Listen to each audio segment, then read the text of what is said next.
വീഡിയോയിലെ പുതിയൊരു വീഡിയോയിലേക്ക് എല്ലാവർക്കും സ്വാഗതം. അപ്പോൾ നമ്മൾ തന്തൂരി കലത്തിൻ്റെ ഒരു വീഡിയോ നമ്മൾ ചെയ്തിട്ടുണ്ടായിരുന്നു. അപ്പോൾ നമ്മൾ ഡീറ്റെയിൽ ആയിട്ടൊരു വീഡിയോ ചെയ്യുമെന്ന് പറഞ്ഞായിരുന്നു. അപ്പോൾ നമ്മൾ ഇതിനകത്ത് ഫുഡ് റെഡിയാക്കുന്ന ഒരു വീഡിയോ ആണ് നമ്മളിന്ന് ചെയ്യുന്നത്. അപ്പോൾ നമുക്ക് നേരെ വീഡിയോയിലേക്ക് പോകാം. 2 ഫുൾ ചിക്കൻ ഇവിടെ എടുത്തിട്ടുണ്ട്. അപ്പോൾ അത് ആദ്യം തന്നെ ഒന്ന് കട്ട് ചെയ്ത് നമുക്കൊന്ന് വൃത്തിയാക്കിയെടുക്കാം.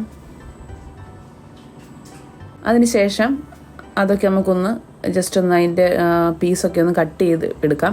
കാരണം നമ്മൾ ഗ്രേവിയൊക്കെ അരച്ച് വരട്ടുമ്പോൾ നന്നായിട്ട് അതിലോട്ട് പിടിച്ചിരിക്കാനായിട്ടാണ് ചെയ്യുന്നത്.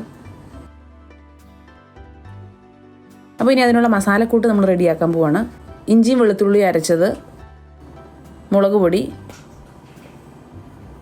മസാലപ്പൊടി, ബ്ലാക്ക് സോൾട്ട്, ജീരകപ്പൊടി,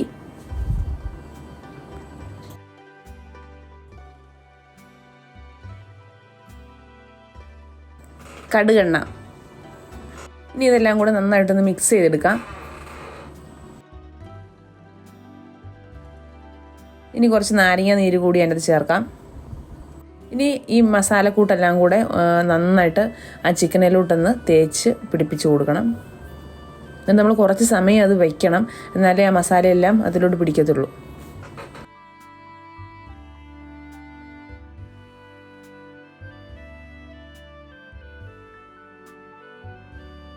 ഇനി ഈ മസാലക്കൂട്ടെല്ലാം പുരട്ടി നമ്മൾ ചിക്കൻ മാറ്റി വെച്ചേക്കാണ്. ഇനി നമുക്ക് അടുത്ത ഒരു മസാല നമുക്ക് റെഡിയാക്കാനുണ്ട്. അപ്പോൾ അതിൻ്റെ കൂട്ടൊക്കെ എന്നാന്ന് കാണാം. അതിന് വേണ്ടിയുള്ള മുളക് പൊടി, ബ്ലാക്ക് സോൾട്ട്,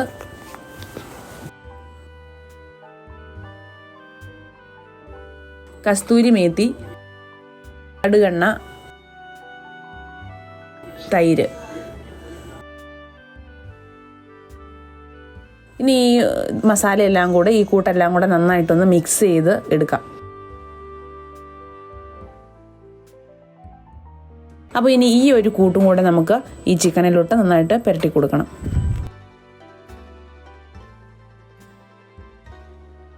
നമ്മുടെ മസാലയെല്ലാം പുരട്ടി ചിക്കൻ ഇവിടെ റെഡി ആയിട്ടിരിപ്പുണ്ട്. അപ്പോൾ ഇനി ഇത് നമുക്ക് തന്തൂരി അടുപ്പിനകത്തോട്ട് വെച്ച് നമുക്കിതൊന്ന് റെഡിയാക്കി എടുക്കാം. അപ്പോൾ അടുപ്പ് ഇവിടെ നന്നായിട്ട് ചൂടായിട്ടുണ്ട്. അപ്പോൾ ഇനി നമുക്ക് പാകം ചെയ്യാനായിട്ടുള്ള റെഡി ആ പരുവത്തിനാണ് ഇരിക്കുന്നത്. അപ്പോൾ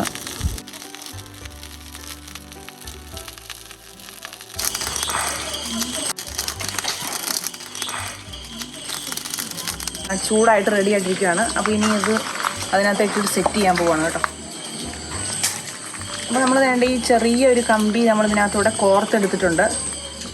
അപ്പോൾ ഇതിനി ഇതിനകത്തേക്ക് ഇറക്കി സെറ്റ് ചെയ്ത് വെക്കാൻ പോവാണ്.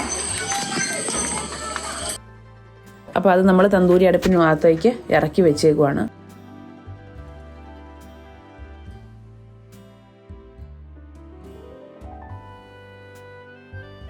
അപ്പോൾ ഇത് കലം ഫുള്ള് ചൂടായിരിക്കുന്നതുകൊണ്ട് നമുക്ക് എല്ലാ സൈഡിൽ നിന്ന് നമുക്ക് ഈ ചൂട് ചിക്കനിലോട്ട് അടിക്കും. അപ്പോൾ എല്ലാം ഒരേ സമയം കൊണ്ടെല്ലാം നല്ല റെഡിയായിട്ട് വെന്ത് വരും.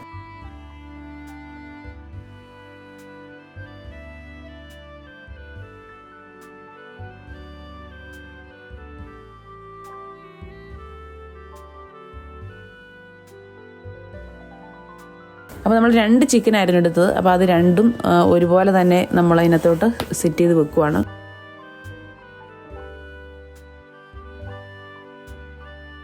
നമ്മൾ 2 ചിക്കനും നമ്മൾ അടുപ്പിനകത്ത് സെറ്റ് ചെയ്ത് വെച്ചിട്ടുണ്ട്.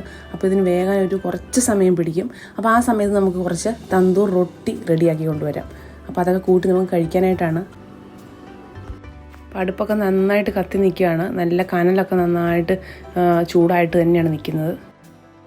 അപ്പോൾ ഇനി തന്തൂർ റൊട്ടി നമ്മൾ ഉണ്ടാക്കാൻ പോവാണ്. തന്തൂർ റൊട്ടി ഉണ്ടാക്കുന്നതാണ് കാണിക്കാൻ പോകുന്നത്. അപ്പോൾ നമ്മൾ ഇതിലേക്ക് പരത്തി വെച്ച റൊട്ടിക്കുള്ള മാവ് പരത്തി വെച്ചിട്ടുണ്ട്. അപ്പോൾ അതിനി ഈ കലത്തിനുള്ളിലോട്ട് അടിച്ചു പിടിപ്പിക്കുകയാണ് ചെയ്യുന്നത്. അപ്പോൾ ചൂടൊക്കെ ഉണ്ട്. അപ്പോൾ നമ്മൾ ശ്രദ്ധിച്ച് വേണം ചെയ്യാൻ. അപ്പോൾ ഈ ഒരു തന്തൂർ റൊട്ടി ഉണ്ടാക്കുന്നത് നമ്മൾ ആദ്യമായിട്ടാണ് ഇത് ഉണ്ടാക്കുന്നത്. പക്ഷേ വളരെ നല്ല രീതിയിൽ നമുക്കത് ഉണ്ടാക്കിയെടുക്കാൻ പറ്റി. നല്ല അടിപൊളിയായിട്ട്.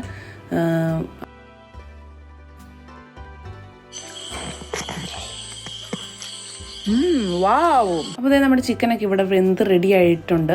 അപ്പോൾ നമുക്കതൊന്ന് എടുത്ത് നമുക്കത് കട്ട് ചെയ്ത് നമുക്ക് സെറ്റ് ചെയ്യാം. അപ്പോൾ നമ്മളിത് 4ആയിട്ടാണ് കട്ട് ചെയ്യുന്നത്. സെൻറ്ററിൽ കൂടെ നമുക്ക് കട്ട് ചെയ്യണമെന്നൊന്നുമില്ല, നമ്മളെല്ലാവരും കൂടി ഇരുന്ന് കഴിക്കുമ്പോൾ നമുക്ക് കട്ട് ചെയ്താൽ കഴിക്കുകയാണെങ്കിൽ അടിപൊളിയാണ്. അപ്പോൾ ഇത് നമുക്ക് എന്നാലും ജസ്റ്റ് ഒന്ന് കട്ട് ചെയ്ത് വെന്തോന്നൊക്കെ ഒന്ന് നോക്കണം. അപ്പോൾ ഇത് കട്ട് ചെയ്ത് നമുക്ക് പ്ലേറ്റിലോട്ട് മാറ്റാം.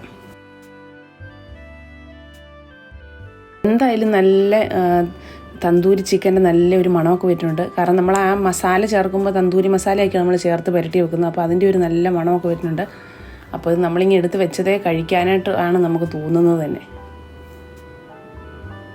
അപ്പോൾ ഇതേ നമ്മുടെ അടിപൊളി തന്തൂർ ചിക്കൻ ഇവിടെ റെഡി ആയിട്ടുണ്ട്. അപ്പോൾ നമ്മൾ ഇതേ എല്ലാം ഒന്ന് ഉള്ളിയൊക്കെ ഒന്ന് അരിഞ്ഞ് അതുപോലെ തന്നെ കുറച്ച് നാരങ്ങാ നീരൊക്കെ പിഴിഞ്ഞൊഴിച്ചിട്ട് വേണം നമ്മളിത് കഴിക്കാൻ.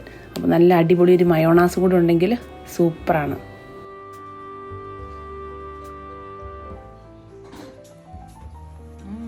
അടിപൊളി. പോകാതിരിക്കാൻ വേണ്ടിയിട്ടും പൊട്ടിയൊക്കെ വിള്ളലൊക്കെ വീണ് പോകാതിരിക്കാൻ വേണ്ടിയിട്ടൊക്കെ നമ്മളൊരു ക്യൂറിങ് പ്രക്രിയ ചെയ്യുന്നുണ്ട്. അപ്പോൾ അതെന്നാന്നോടെ കാണിച്ചു തരാം. അതുപോലെ അത് ചെയ്യുന്നത് എങ്ങനെയാണെന്ന് കാണിച്ചു തരാം. അപ്പോൾ നമ്മളിതിനകത്ത് പാചകമെല്ലാം ചെയ്ത് കഴിഞ്ഞ് നമ്മളിത് തണുക്കാനായിട്ട് വെക്കുമല്ലോ. ആ ഒരു സമയത്ത് നമ്മളൊരു മിശ്രിതം ഉണ്ടാക്കിയിട്ടുണ്ട്. അപ്പോൾ ആ മിശ്രിതത്തിൻ്റെ ഡീറ്റെയിൽസൊക്കെ നമ്മൾ പിന്നീട് പറയുന്നതായിരിക്കും. അപ്പോൾ ആ ഒരു മിശ്രിതം ഉപയോഗിച്ചിട്ടാണ് നമ്മളിതിൽ ക്യൂറിങ് പ്രക്രിയ നടത്തുന്നത്. പ്രത്യേകിച്ച് ഇതിന് നമ്മൾ ഈ ഫലത്തിനകത്തിങ്ങനെ തേച്ച് കൊടുക്കുകയാണ് ചെയ്യുന്നത്.